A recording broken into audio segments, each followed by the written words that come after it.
here, so I'll tell you. His name was David Taylor. He worked at the school as one of the monitors, and we deposed him last week in the civil suit.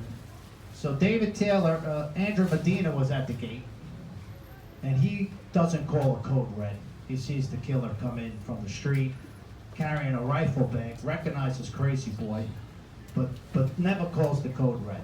That would have saved everybody in the whole school. So I have him in a wrongful death case, but that's Medina, and a year prior to that, he sexually harassed girls at the school and was allowed to still work at that school, Broward County. So Andrew Medina, instead of calling code red, warns his buddy, his homie, as he says in his, when we deposed him, his baseball homie. He tells David Taylor that there's an intruder coming into the building. A suspicious intruder, that's what he tells him.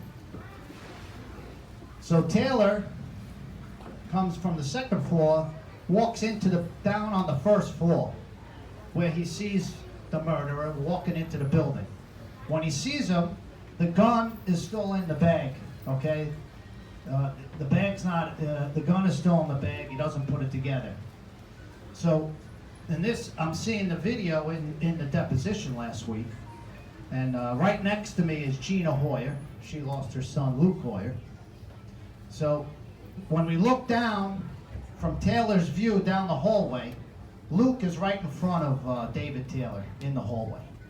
So, and he recognizes the piece of garbage that just walked in, because he knew he actually trespassed at the school a year prior and never was arrested for that. So this is the second time that the killer came to the school. So Taylor sees him down the hallway and doesn't do anything, doesn't warn the kids, doesn't warn Luke Hoyer, and Montalto, she was in the hallway too, doesn't warn them. Instead of going towards him and telling him, why are you here, he goes behind him, he backs up, goes up to the second floor, David Taylor.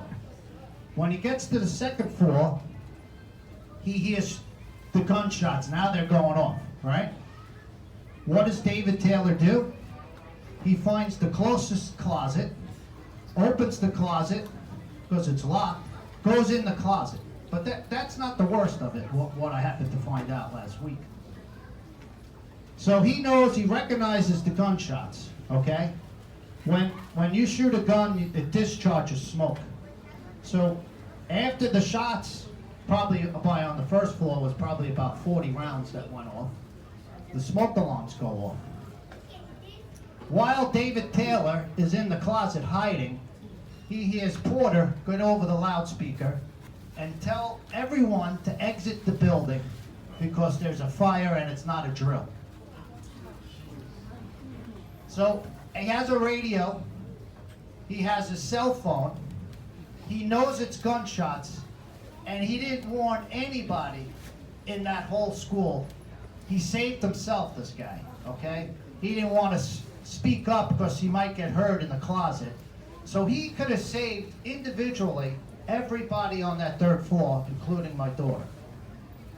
And that's just something I found out last week, that no one would ever know if I didn't want to honor my daughter and rip this place apart for allowing it to happen.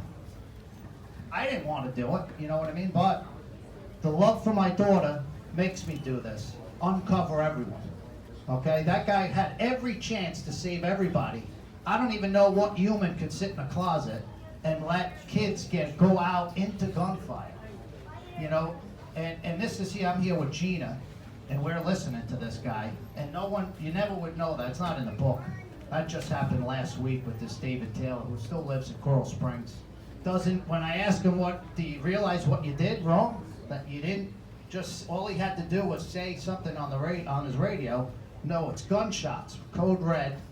He stayed silent, and everyone, including my daughter, I think it was 7 people were murdered on the third floor. All he had to say was code red and hide in the closet. And we found that out. That's another person that I'm exposing for the first time to you guys. So, after the shooting,